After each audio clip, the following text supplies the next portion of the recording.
Saturday, Monday morning. It's 7 o'clock in the morning.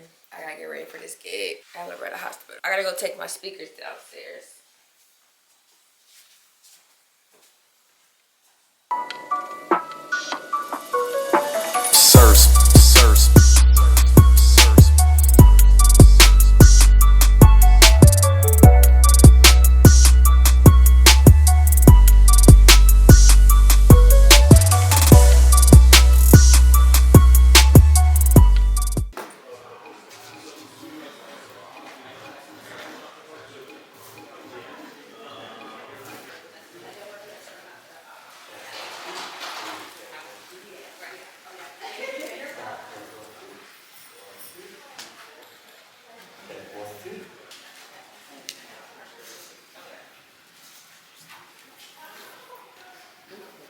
Thank you so much.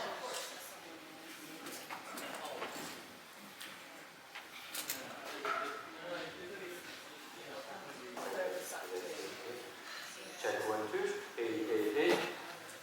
Check. Leadership, Loretta Hospital, Malcolm X.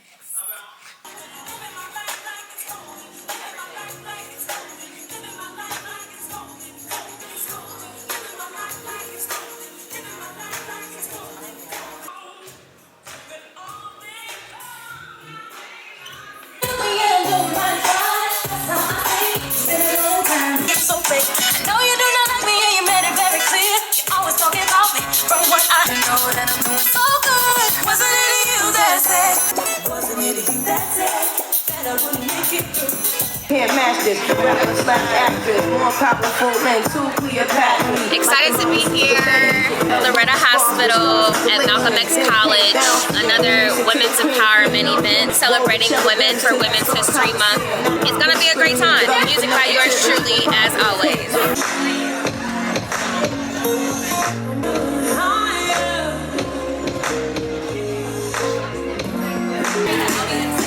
Run a show for me.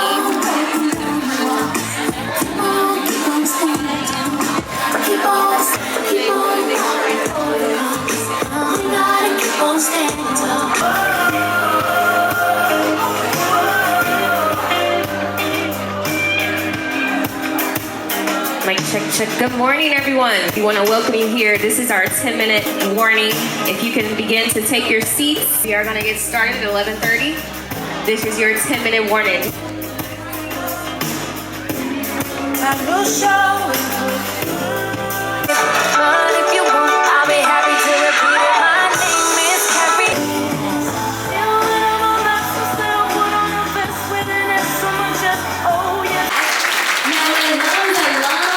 With a lot of good energy. I love that. It is flurries outside, but it's just warm and cozy in here. So before we start, I want you to turn to your neighbor. I want you to smile really big. And I want you to check for any salad in their teeth.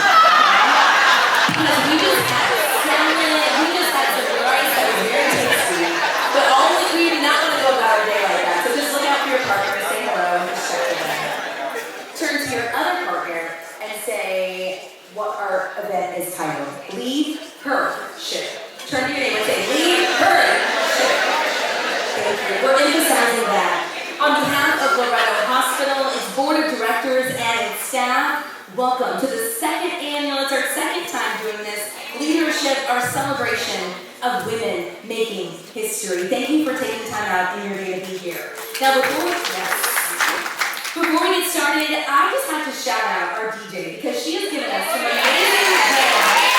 All women empowerment, DJ, free Snapz. These are the party vibes in the middle of the day. We need that to kind of boost us on a Monday and get us going for the day. Thank you again for being here. So back in 1987, the month of March was set aside to celebrate women. And I don't know about you, but I would say 30 days, it's not long enough. So that is why events like this are just so important to pause. Today we'll hear from just an extraordinary group of women that I mentioned, all pioneers committed to securing the insecure, all unapologetic ambassadors of healthcare, all document champions of equity and of justice, and honestly, just really good people. And I love that, the person behind the project. We marvel at them, we commend them, applaud them, and most importantly, we support them. So we've got a packed program. We've got a lot to get to. Hot off the press announcement coming in just a little bit. So we're very excited to share something new with you here. I'm a news anchor. I love some breaking news. I love when we just drop it in there to tell you and be the first to tell you. So we will definitely do that today. And excuse me, I have been anchoring all morning. I'm a little hoarse. So I hope just for a little grace in that. I'm going to do my best, okay? I would now like to introduce an employee, president, CEO of Lead.HER Hospital. She has been an employee for 14 years, made history as the first Black and Native American woman to serve as leader in a 100-year existence of that hospital. Talk about making history, talking about breaking barriers. Her future is bright. Please welcome Lisa and Rishti.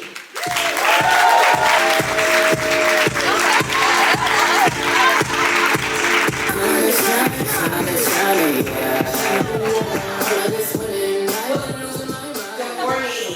Or good afternoon.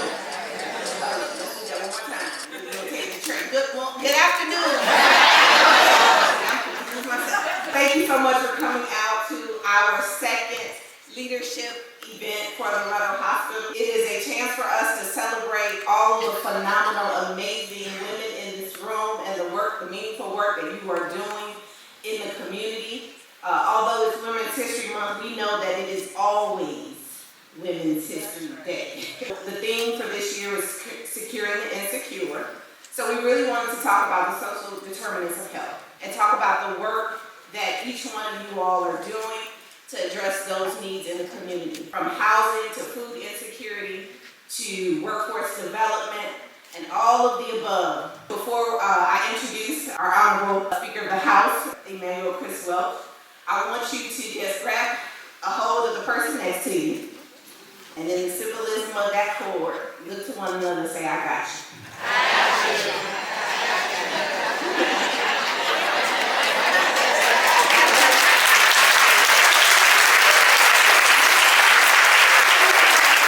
Emmanuel Chris Welch to the stage from the Illinois Speaker of the House.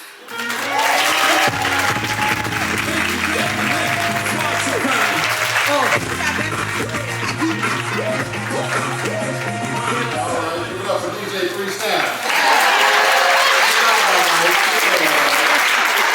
Good afternoon, everybody. It is truly a pleasure to be here with all of you this afternoon. The Illinois House of Representatives, there's 118 of us.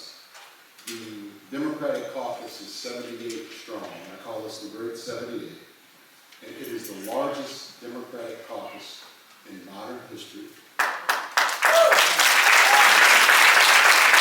Our caucus is 54% women. And it's growing. Women are in leadership in the Illinois House of Representatives.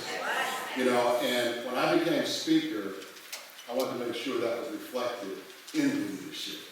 You know, the House Majority Leader is a woman as well. Our Chief Budgeteer, the one who's negotiating that $50 billion budget with the governor and the Senate, is a woman. My Chief of Staff is a woman. We've just hired a brand new budget director who moved here from South Carolina, a woman. And the director of our political side, the Democrats for the Illinois House. You guys picking up a theme here? Yeah. It's a woman. All women. Wow. I think we all know the answer to that. It's because I was taught at a young age, and I'm not going to forget it. The older I get, if you want something done right, let the women lead. It's that simple. Let the women lead. I also know it was important that as the first Black speaker in our state's 205-year history, that we have to be intentional when we're in these roles. We have to be intentional and we have to be unapologetic. And I'm very intentional and very unapologetic about the things that I'm doing. And we have to use opportunities like these to lift up people. And particularly in this moment, to lift up women, especially women of color who have been overlooked and undervalued for far too long. We have to do it and be intentional and unapologetic about it. Can the church say amen? Amen. We're going to keep on doing that. It's always been my goal to leave the Speaker's office in the state better than I found it. And I'm proud of the team I've assembled and the progress that we've made. I'm even more proud that some of these women in the roles that I just mentioned, they are the first. If you look at the history of the Illinois House of Representatives, just like myself, they are all first in 205 years. And I hope we really are starting something where they're not the last. And I think we're making a difference because of their leadership. I've got a young daughter, Marley, she just turned 10. And I can already tell you that I got my work cut out for me. She's confident, she's strong, she's fierce, she's brave, and she's all that. I believe that because she's had such strong role models like her mom and her grandmas, that she is going to be something dynamic. Every little girl deserves that. Every little girl deserves that. If you ask my Marley what she wants to be when she grows up, she truly has no limits, and she believes she can be whatever she wants to be. She told me a couple of weeks ago, she says, "Dang, when I grow up, I'm going to be Speaker of the House just like you." I said, all right. I said, you know, there hasn't been a black woman yet. Well, first there hasn't been a woman, but I think there's going to be one next. So she won't be the first, I don't think. But the fact that my daughter, 10 years old, wants to go up and be the Speaker of the House, she sees it, she believes it, and she knows she can achieve it too. And that is so important. And that's because of women like all of you who are here today. You all continue to break those glass ceilings, and you remove barriers and buck the status quo. Keep doing it. Keep doing what you're doing. I see it had to be honored. She just hit 25 years. 25 years, that's 25 months. The first black woman to be the majority leader in the Senate. She is no bigger champion for women. There is no bigger champion for women than Senator Leiter. Stand up one more time, and let's recognize our Senator Kimberly.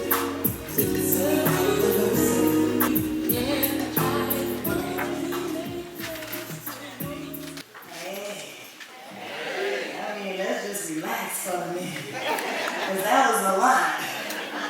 First I wondered what song the DJ was going to play. Like, have you ever felt like you didn't want to be her? I mean, have you just really felt like sometimes the load is just too heavy and you just want to sleep a little longer? And to sleep the day away in itself. But let me just bring greetings to all of you on behalf of the 4th Senate District of the state of Illinois. To God be the glory for the things He's done in my life. I'm an abused child. I come from childhood trauma. And most little black girls, I won't say all, but there's a heavy percentage of them do also come from childhood trauma. And I think once we recognize and accept and acknowledge that's where we come from, then how much greater can we be? That's really the real issue. Mental health shouldn't be a stigma in the black community.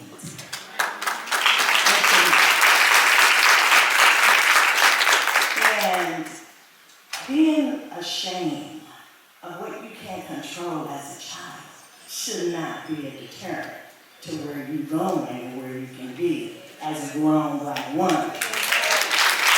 I just need to say that. And that's not a takeaway from any other nationality in the room. But what I do know is my own life experience. And I know it quite well, and I've come to know and learn that more than 50% of black people born right now today in the world, not just Illinois, not just next door in Iowa, not just in the world, are born into poverty. Which means we have a responsibility. We have a responsibility. When we do better, we're supposed to pull that next one along, right? Then people always say, what's the black agenda? What's the black agenda? Then we gave them a black agenda, and then it was hush-hush. Nobody want to talk about the black agenda. So I want to charge you all with finding out what the Illinois Legislative Black Caucus 4-pillar system is, what it did and what it's doing and going to continue doing. So we had a professor who said that if just pillar 2, the education and workforce development pillar, is fully implemented, it would erase, ironically, 40 years of generational poverty. 40 years of generational poverty. That's not a small thing.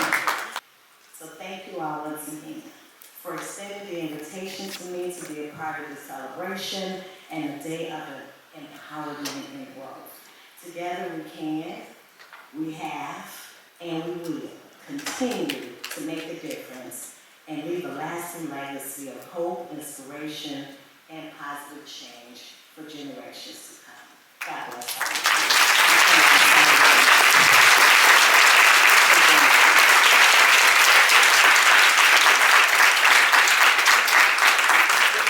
Senator Lightford, Speaker Welch, thank you to both of you. And Senator, you mentioned positive leadership, you said change maker, you said servant leader. So right now I want to introduce some people who exemplify that so well. Are you ready for our panel discussion? I'm a dietitian by training, and if you've ever tried to counsel or work with anyone, oftentimes there can be moments where you're not listening to people and you just try and tell them what the solution is, and you know that that patient is never going to apply that solution in reality. And so I bring that to my work and make sure that I try and understand what people are saying, whether that's the spaces I sit in that are very private spaces or community tables, and try and translate that back and forth to come to a solution. Good afternoon, I'm Taysa, and UHB President and CEO for Loretta Hospital. So I've been at the hospital 14 years in this current capacity for the last 2. I think my superpower is vision. Most people need to see to believe, and I believe to see. And that is what is driving our transformation at the hospital. Have such an amazing team, amazing board that are really very supportive and Gave them all out. So you can take a picture. All my information on here. I give you my number. Thank you. I appreciate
That is it for Loretta Hospital's women's event. It was a blast. It was successful. Y'all know this, DJ3 Snapz. We are done for today. Let's go.